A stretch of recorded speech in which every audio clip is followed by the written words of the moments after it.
ज्यादा पहले से मांग चलती आ रही है कि उन्हें एसटी का दर्जा दिया जाए, जिसको लेकर अब ये मांग जोर पकड़ती हुई नजर आ रही है। और सिर्फ आम लोग नहीं बल्कि सरकारी मुलाजिम भी अब इस पूरी जंग में उतर चुके हैं। और आपको बता दें कि एक दिवसीय कॉन्फ्रेंस का आयोजन किया गया है इसको लेकर, और इस कॉन्फ्रेंस को काफी ज्यादा महत्वपूर्ण माना जा रहा है, क्योंकि पहाड़ियों के एसटी के दर्जे के लिए जो मांग बार बार उठाई जा रही है, चाहे भाजपा सरकार की भी बात करते हैं तो भाजपा सरकार द्वारा भी जो आश्वासन था वो पहाड़ियों को दिया गया था कि जल्द ही जो एसटी का दर्जा है वो दिया जाएगा, जिसको लेकर अब एसटी के जो आम लोग हैं वो तो प्रदर्शन करते हुए नजर आ ही रहे थे, लेकिन अब जो सरकारी मुलाजिम हैं वो भी मैदान में उतर चुके हैं। और उनका भी साफ कहना है कि जल्द ही जितने भी पहाड़ी क्षेत्र में लोग रह रहे हैं उन्हें एसटी का दर्जा दिया जाना चाहिए, जिससे कि अगर उन्हें कैटेगरी दी जाती है तो जो यूथ है हमारा उसे भी फायदा होगा, चाहे वो पढ़ाई के क्षेत्र में हो या फिर नौकरी के क्षेत्र में हो। तो हर जगह से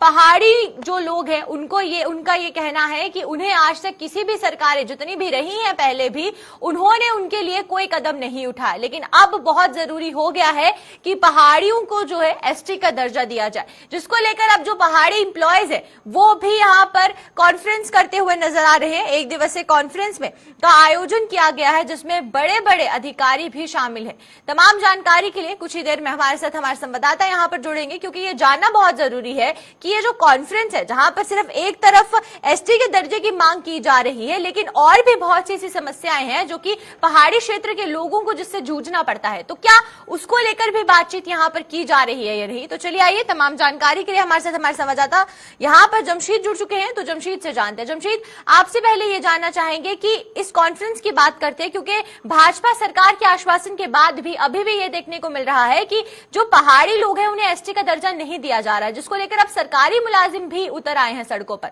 तो इस पूरी कॉन्फ्रेंस में किन चीजों पर बातचीत की जा रही है?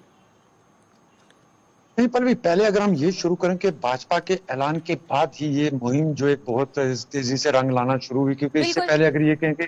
कई बरसों से मुहिम चलाई जा रही थी, मगर अब इसमें कई नए कदम देखने को मिल रहे हैं। आज इसमें एक और नई कड़ी जुड़ी है जहां पहाड़ी एम्प्लॉइज जो हैं वो एक जगह जमा हुए, एक रोजा कन्वेंशन चल रही है। और दूसरी बड़ी बात यह है कि इनके लिए जो कल retired justice GD Sharma backward commission की रिपोर्ट भी इनके फेवर में आई, उसके बाद इनमें काफी खुशी भी देखने को मिल रही है। हमारे साथ सबका एमएलसी विभोर गुप्ता जी हैं। इससे जाने सर, जिस तरह को लेकर बात चल रही थी, जिस तरह कमीशन की रिपोर्ट है, देखते हैं आप इसको। पहले तो मैं शुक्रिया अदा करना चाहूंगा पहाड़ी ट्राइब एक्टिव फोरम जो एक साल से इस काम कर रहे हैं, और आज कन्वेंशन में हमें बुलाया गया। और कन्वेंशन में आने से पहले एक खबरी गई कि हमारा जो कमीशन जीडी उन्होंने अपनी इंटर रिपोर्ट सबमिट की है, उसमें उन्होंने पहाड़ी ट्राइब को एसडी रिजर्वेशन जो है वो उन्होंने रिकमेंडेशन है। इसके लिए हम जीडी शर्मा जी का भी करते हैं। मैं ये कहना भारतीय जनता पार्टी और मुख्यमंत्री जी की करनी और करने में कभी फर्क नहीं आया है। इसके बाद जब नया जम्मू कश्मीर का उदय हुआ, जम्मू कश्मीर से ही यहाँ पर चार स्टेट की नौकरियों माननीय प्रधानमंत्री तौर पर हमें इनाम दिया। आज हमारे हजारों पीएसपी की पाल करके आज सरकारी नौकरियों में माननीय अमित शाह जी उन्होंने कि चीफ मिनिस्टर पहाड़ है, बट 6 बार पहाड़ भी लेके लोगों को उन्होंने नाम दिया। जब डेपुटी से मिलने के लिए गया, ऋषि साहब एक्स एमएलसी जो है लीड, कहा कि अगर आप हमें एसटी देंगे तो हम आपको देंगे। अमित शाह जी ने कहा मुझे अपना काम, मैं अपनी कमिटमेंट में खड़ा हूं, मुझे पहाड़ियों को दर्जा देना, आपको अपना काम कर। भारतीय जनता पार्टी की बात चल रही है, भारतीय जनता पार्टी की पोलिटिकल है और पोलिटिकल पार्टी को वोट नहीं होते हैं, लेकिन माननीय प्रधानमंत्री ने ये कहना था कि वर्षों से कश्मीर के अंदर जिन ट्राइब को नहीं मिला है, मुझे ट्राइब्स को देना है। और उसी कड़ी के अंदर तो एक बात तो मैं ये कहना चाहूंगा, आज 1 साल पहले हमारा डेपुटेशन पहाड़ी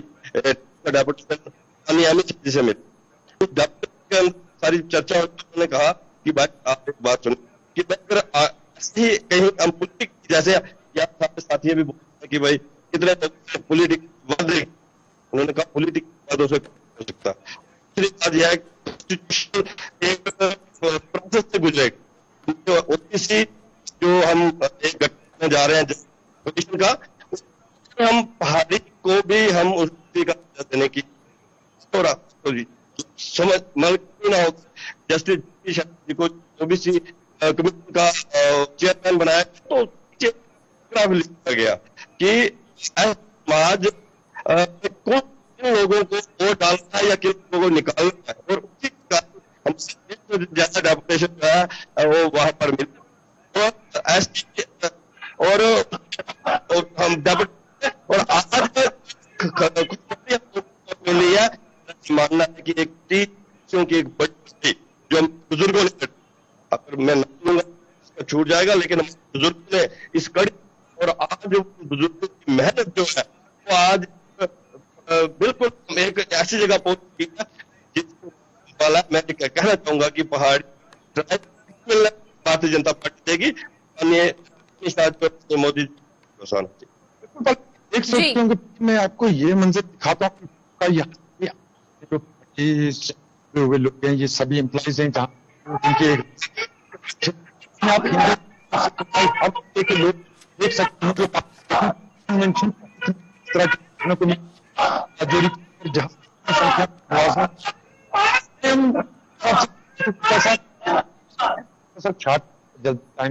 ये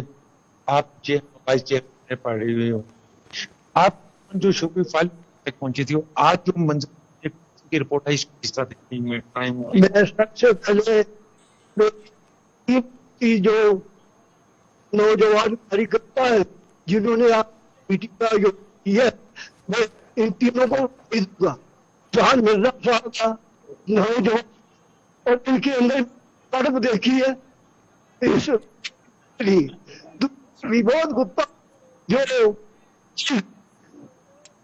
मैं वो एक दिन पूछा आप जाते हो, आप क्या करते, कहने लगे जब मुझे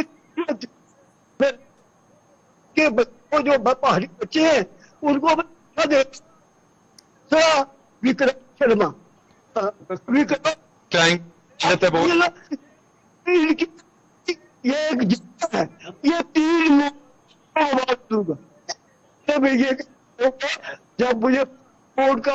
वाइस बनाया गया तो फिर प्रधान के पास गया और लेके पास गया क्योंकि नहीं थी ये दो लोग बाहर रहे, मिलने का टाइम 5 मिनट था मेरे जी। जमशेद, बहुत बहुत शुक्रिया जमशेद तमाम जानकारी देने के लिए। और जिस तरीके से जमशेद ने हमें बताया कि अगर हम बात कर रहे हैं जितने भी पहाड़ी वहां पर लोग हैं, उनका यही कहना है कि उन्हें एसटी का जो दर्जा है वो मिलना बहुत ज्यादा जरूरी है। और भाजपा सरकार के आश्वासन के बाद आज जो सरकारी मुलाजिम है वो भी हमें देखने को मिल रहे हैं कि उनके द्वारा भी जो बात है वो सरकार तक पहुंचाने के लिए जो कॉन्फ्रेंस है उसका आयोजन किया गया है। तो चलिए अब सांबा की तरफ चलते हैं और सांबा की खबर से आपको रूबरू करवा दें। रजनी बालाजी जो कि जिनके परिवार द्वारा अब न्याय की मांग की जा रही है। टारगेट किलिंग का जब मामला सामने आया था जिसके बाद रजनी बालक के पति ने अब घाटी से तबादले की गुहार लगाई है और उनका साफ कहना है कि उनका जो तबादला है वो जल्द से जल्द किया जाए, क्योंकि उनकी नन्ही बच्ची जो है वो अभी यहाँ पर देखने को मिल रहा है कि अपनी नन्ही बच्ची को उन्होंने ये कहना है उनका कि तबादला किया जाए उनका। और रजनी बालाजी के पति की गुहार अब सरकार तक किस तरीके से पहुंचेगी, क्योंकि ना सिर्फ ये एक परिवार की बात है बल्कि जितने भी परिवार घाटी में अपनी सेवाएं दे रहे हैं और उनका यही कहना है, क्योंकि टारगेट किलिंग के मामले जिस तरीके से बढ़ते जा रहे हैं तो उसको लेकर बार बार सरकार से यही कहा जा रहा है कि उनका तबादला किया जाए। और तबादले को लेकर जहां पर रजनी बालाजी की बात करते हैं तो उनके परिवार के ने अब सरकार से न्याय की गुहार लगाई है और उनके पति का कहना है कि उनका तबादला किया जाए, क्योंकि उनकी एक छोटी सी बच्ची है जिसको लेकर उन्हें संभालना भी है और साथ ही साथ तमाम जानकारी के लिए हमारे साथ हमारे यहाँ पर संवाददाता ऋषि जुड़ चुके हैं, तो चलिए आइए ऋषि से जानते हैं। ऋषि, आपसे जानना चाहेंगे कि बार बार गुहार लगाई जा रही है सरकार से कि टारगेट किलिंग के मामले जिस तरीके से कश्मीर से सामने आ रहे हैं, और जिस बीच रजनी बालाजी का भी जो इस टारगेट किलिंग का मामला था वो देखने को मिला, अब उनके पति द्वारा गुहार लगाई जा रही है, तो क्या इसको लेकर कोई भी किसी भी बड़े नेता ने बात की हो या फिर कोई ऑफिशियल ने आके उनसे बात की हो? देखिए पल्लवी, मैं आपको बता दूं कि जब भी हम इस हमले को लेकर बात कर रहे हैं तो आंखों में आंसू आ जाते हैं। किस तरह से रजनी बालाजी की निर्मम हत्या कर दी गई कश्मीर घाटी में, और एक बेटी के सर से माँ का साया छीन लिया गया, एक पति के सर से पत्नी का साया छीन लिया गया। लेकिन हम देख रहे हैं कि जो माइनॉरिटीज को वहां पर टारगेट किया जा रहा है। अगर हम हिंदुओं की बात करते हैं तो पहले कश्मीरी हिंदू पंडितों को लगातार निशाना बनाया गया, लेकिन अब डोगरा कम्युनिटी के लोगों को वहां पर निशाना बनाया जा रहा है और नॉन लोकल्स को भी निशाना बनाया गया है। ये साफ तौर पर एक मानसिकता आतंकवादियों की दिखती है कि वो बुखलाहट में है, उनका कोई जोर नहीं चल पा रहा। क्योंकि हमारी अगर आर्मी की बात करें, पैरामिलिट्री फोर्सेस की बात करें, तो उनकी नाक में दम किया है, लगातार उनको मुंह तोड़ जवाब हमारी सुरक्षा बलों द्वारा दिया जा रहा है। लेकिन अब वो निहत्थे से लोगों को निशाना बना रहा है और इसका शिकार रजनी बालाजी भी हुई। और अब परिवार की बात करें तो हम उनके घर पर पहुंचे, एक बार फिर से उनके परिवार से बातचीत की, तो आज भी परिवार ये गुहार लगा रहा है कि उस छोटी सी बच्ची का क्या कसूर था। बच्ची को इंसाफ मिलना चाहिए, रजनी बालाजी को इंसाफ मिलना चाहिए, उनके परिवार को इंसाफ मिलना चाहिए, पति को इंसाफ मिलना चाहिए। और बार बार गुहार ये लगाई जा रही है कि जिस तरह से पति भी उनके वहीं पर कश्मीर में कार्यरत है, तो अब वो वहां नहीं जाना चाहते और उनकी तरफ से ये कहा जा रहा है कि हो सकता है कि वो उनको भी टारगेट करते हैं आतंकवादी। और मेरी एक ही बेटी है तो उसका पालन पोषण कौन करेगा? वो चाहते हैं कि मैं अपनी बेटी के साथ रहूं। जी, लेकिन कहीं ना कहीं जिस तरह से हालात अब कश्मीर घाटी में बने, उनका ये भी कहना है कि जब तक रजनी बालाजी ने रिटायर होना था तो जितनी भी सैलरी है वो बेटी के खाते में जो वो आनी चाहिए, ताकि बेटी बड़े होकर जो वो एक अच्छी जगह पर पहुंच पाए। उन्होंने ये भी कहा कि जब बेटी बड़ी हो जाएगी तो उसकी क्वालिफिकेशन के आधार पर उसको जो है सरकारी नौकरी मिलनी चाहिए। दो मांगे, तीसरी मांग उनके हस्बैंड की है कि मुझे यहीं पर पोस्टिंग जो वो मिलनी चाहिए यहाँ जम्मू में। वो कश्मीर घाटी वापस नहीं जाना चाहते क्योंकि कहीं ना कहीं वो भी चिन्हित हो चुके हैं, तो के लिए भी खतरा जो वो वहां पर बन सकता है। तो उसी को लेकर ये लगातार गुहार लगाई जा रही है। लेकिन यहाँ पर रोष ये व्यक्त किया जा रहा है कि एलजी प्रशासन की बात करें, एलजी साहब की बात करें, तो कश्मीर घाटी में जहाँ पर भी हत्याएं हुई है वहां पर एलजी साहब उनके घर पर संवेदना व्यक्त करने के लिए पहुंचे, लेकिन एलजी साहब यहाँ तक नहीं पहुंचे। हालांकि हम ये देख रहे हैं कि एलजी साहब का एक बिजी शेड्यूल लग रहा है, जिस तरह से दिल्ली में हाई लेवल मीटिंग रही है, तो हो सकता है कि वो यहाँ पर आए। अभी तक फिलहाल उनके घर पर कोई आला अधिकारी नहीं पहुंचे। हाँ, जिस दिन अंतिम संस्कार था उस दिन आला अधिकारी जरूर वहां पर पहुंचे थे, आश्वासन दिया गया, लेकिन अभी तक कोई पॉलिसी फ्रेम नहीं की गई है। इस परिवार को लेकर बात करें या तमाम आप टीचर कम्युनिटी को देख रहे हैं कि आज सड़कों पर जम्मू में आकर प्रदर्शन कर रहे हैं, लेकिन ये परिवार जो इंसाफ की गुहार लगा रहा है कि हमारी बच्ची को इंसाफ मिलना चाहिए। इस बच्ची का क्या कसूर था? जो इनकी बेटी है छोटी, 13 साल से वो लगातार कश्मीर में रह रही थी, वहीं पर उसका पालन पोषण हुआ है, लेकिन आज उस बच्ची के मुंह से ये सुन रहे हैं कि कश्मीर वो कश्मीर नहीं रहा जो हम शुरू में वहां पर देखते थे। हालांकि इतनी ज्यादा उम्र नहीं है,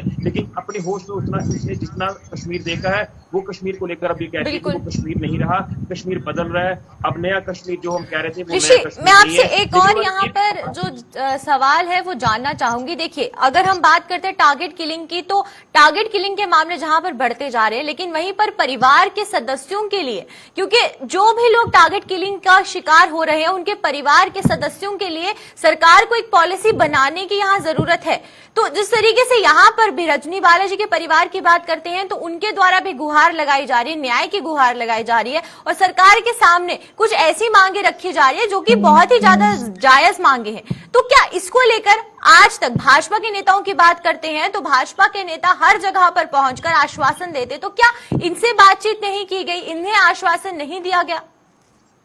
देखिए, मैं वही आपको बता रहा हूँ कि जिस दिन अंतिम संस्कार था तो तमाम अलग अलग पार्टी के नेता यहाँ पर पहुंचे। भाजपा के नेताओं का यहाँ पर घेराव हुआ, खासतौर पर रविंद्र राणा जी की बात करें या फिर सांसद युगल किशोर शर्मा जी की बात करें, इनको घेराव इसलिए किया गया इनका कि आपने जो दावे बड़े बड़े किए थे कि कश्मीर नया कश्मीर बन रहा है, यहाँ पर हालात ठीक हो चुके हैं, नॉर्मलसी हो चुकी है, लेकिन आए दिन हर घंटे यहाँ से न्यूज आ रही है कि टारगेट किलिंग वह फला व्यक्ति की हो गई है। और उसके बाद भाजपा के नेता चुप हैं, कोई किसी तरह की कार्रवाई आईजी प्रशासन की तरफ से नहीं की गई और दावा तो ये भी किया गया था कि यहाँ पर सुरक्षा मुहैया कराई जाएगी, यहाँ पर हालात ठीक होंगे, यहाँ पर उनको सेफर जगह पर रखा जाएगा। लेकिन आज ये गुहार लगाई जा रही है कि हमें वहां पर नहीं रहना। हालांकि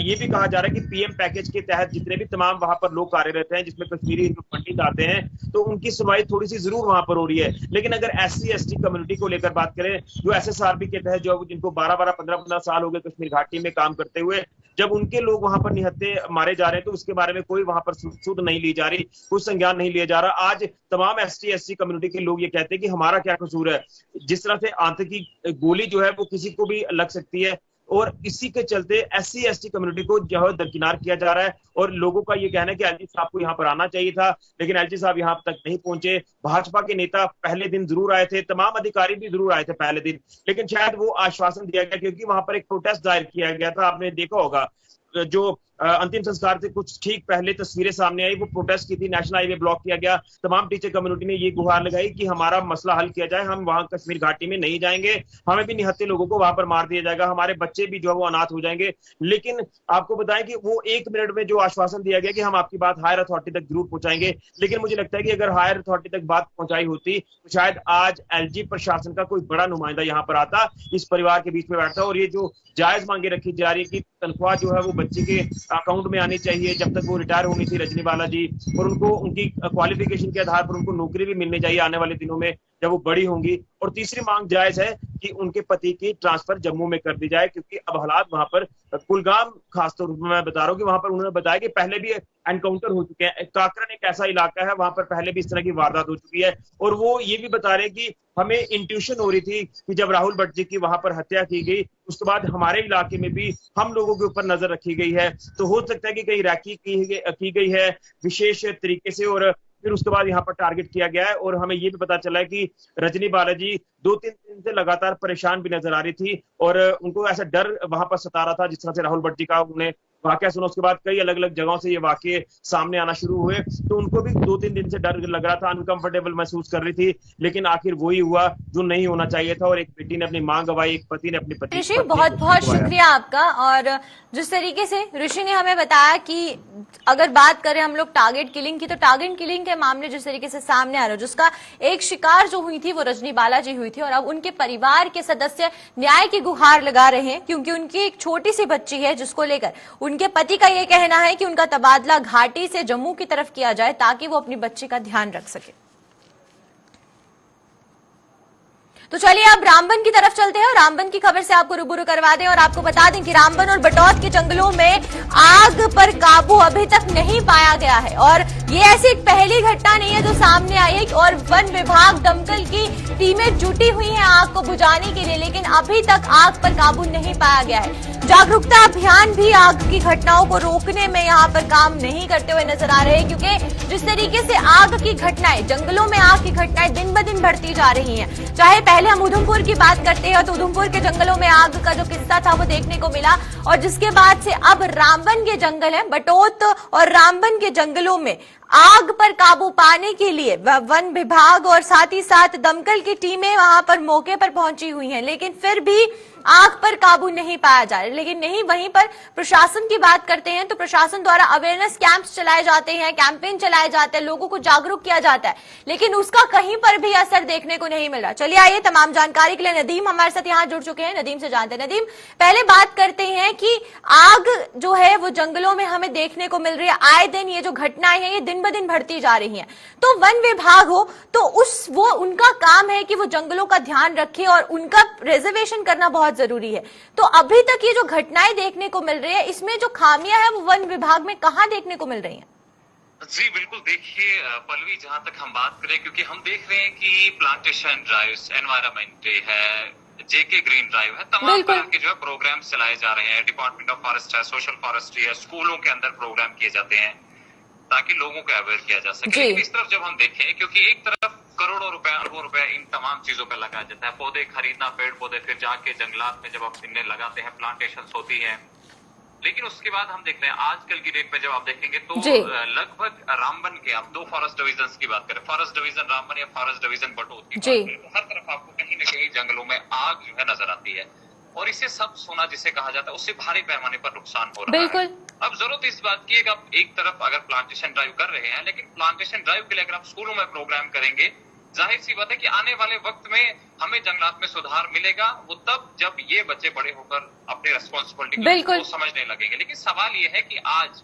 जो लोग जंगलों में आग लगाने का काम करते हैं, क्या उनको हम अवेयर कर रहे हैं? क्या उन तक ये मैसेज पहुंचा रहे हैं कि जंगलात से हमें फायदा क्या है? क्योंकि कुछ लोगों के अंदर मिसकंसेप्ट ये है कि जब हम जंगलात में आग लगाएंगे तो उस धुएं से बादल बनेंगे, फिर बारिश आएगी। जी, ये बिल्कुल गलत है। लेकिन अगर उन लोगों को समझाया जाए जो ऐसा काम अंजाम देते हैं, जो जंगलों में आग वगैरह लगाते हैं,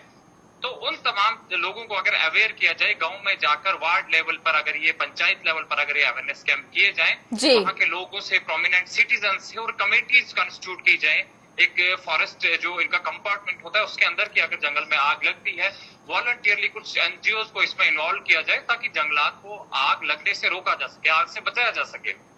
बिल्कुल। हमारी प्लांटेशन ड्राइव तब ही कामयाब होगी जब हमारे जंगलात महफूज होंगे, वहां पे आग की वारदातें देखने को नहीं मिलेगी। अगर से एक तरफ आप करोड़ों रुपए खर्च करके प्लांटेशन कर देते हैं, जंगलात में क्लोजर्स लगा देते हैं, वहां तारबंदी हो जाती है, लेकिन सवाल यह है कि जब एक आग वहां पे लगती है और उसके बाद हम देखते हैं कि कई जो है हेक्टेयर में जो क्लोजर होते हैं वो जलकर राख के ढेर में तब्दील हो जाते हैं। तो अब जरूरत इस बात की है कि प्लांटेशन ड्राइव आप एक तरफ कीजिएगा बेहतर है, लेकिन उसके साथ साथ में वार्ड लेवल पर, पंचायत लेवल पर अवेयरनेस कैंप कीजिएगा और कमेटीज कंस्टिट्यूट कीजिएगा, एनजीओ को इन्वॉल्व कीजिएगा ताकि जंगलात को आग की वारदातों से बचाया जा सके। क्योंकि प्लांटेशन ड्राइव आप तभी कामयाब कर सकते हैं जब आपके जंगलात जो है आग लगने से बचेंगे। तो जरूरत इस बात की है कि आप इन दोनों चीजों पे ध्यान दें। एक तरफ पैरेलल में चलाएंगे आप कि जनाब हमारे जो प्लांटेशन ड्राइव है उसको चलाएं, लेकिन दूसरी तरफ उन प्लांट्स को कामयाब होने के बाद क्या तहफ्फुज भी फराहम किया जाता है या नहीं? जी चलिए, बहुत बहुत शुक्रिया नदीम तमाम जानकारी देने के लिए आपका। तो ये थे हमारे साथ हमारे संवाददाता नदीम। और वहीं पर हमें देखने को मिल रहा है कि बात करते हैं अगर रामबन और बटोत के जंगलों की, तो वहां पर जो आग की घटनाएं हैं वो बढ़ती जा रही है। हालांकि वन विभाग और दमकल की टीमें वहां पर पहुंची हुई है और आग पर काबू पाने की कोशिश कर रही है, लेकिन फिर भी अभी भी देखने को मिल रहा है कि जो आग है वो बढ़ती जा रही है। तो चलिए अब गुलमर्ग की तरफ चलते हैं, गुलमर्ग से आपको रूबरू करवाएं और वहां से जो खबर है, क्योंकि आज बात करें तो विश्व पर्यावरण दिवस के तौर पर गुलमर्ग में कार्यक्रम का आयोजन किया गया है और जीडीए के और पर्यटन विभाग के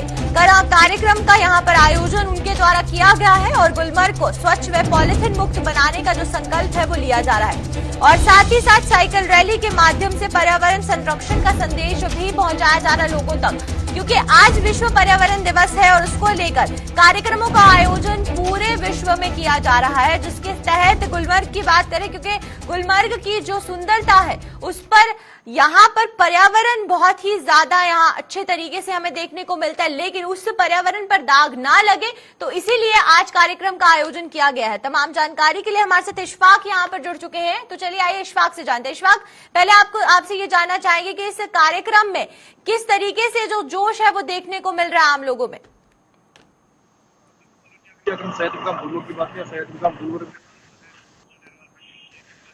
जी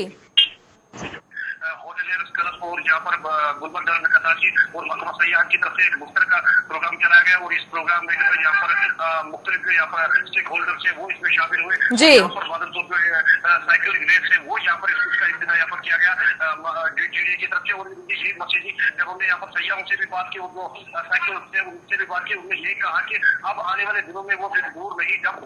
सयाह का गुलमर्ग को जो है पूरी तरह से पुलिस चार्ज कर दिया जाएगा और यहाँ पर जो बाहर से पर्यटक आएंगे उनके लिए यहाँ पर पूरी तरह से मूलभूत सुविधाएं जो है रखी जाएगी। जिस तरह से हमने आज देखा कि गुलमर्ग डेवलपमेंट कताची और होटल क्लब की तरफ से जो महकमा सयाहत की पहल की गई है, इससे हमें लग रहा है कि आने वाले दिनों में यहाँ पर सयाहतीन का गुलमर्ग के साथ साथ जितने भी सयाहती मुकामात है, अगर इस तरह से एनवायरमेंट को बचाने के इकदाम उठाए गए तो वो दिन दूर नहीं जब वादी का रुख यहाँ पर काफी तादाद में सयाह कर सकेंगे। जिस तरह से हमने आज महकमा सयाहत के अफसरान से बात की तो उन्होंने हमसे ये कहा कि आज तक जो है यहाँ पर डेली बेसिस पे जो है 10 से 8 हजार के करीब यहाँ पर सयाह सयाहतीन का गुलमर्ग का रुख करते हैं। जी यहाँ पर जो खूबसूरत वादियां है, क्योंकि अभी भी सयाहतीन का गुलमर्ग में जिस मुकाम पर हम खड़े हैं यहाँ पर अभी भी सयाहतीन का गुलमर्ग के अपर पहाड़ी पर जो है बर्फ जो है मौजूद है और हर शाम। जी चलिए, बहुत बहुत शुक्रिया इशफाक तमाम जानकारी देने के लिए आपका। और ये थे हमारे साथ हमारे संवाददाता इशफाक। गुलमर्ग की तस्वीरें आप देख रहे हैं और गुलमर्ग में विश्व पर्यावरण दिवस के तौर पर जो कार्यक्रम है उसका आयोजन किया जा रहा है।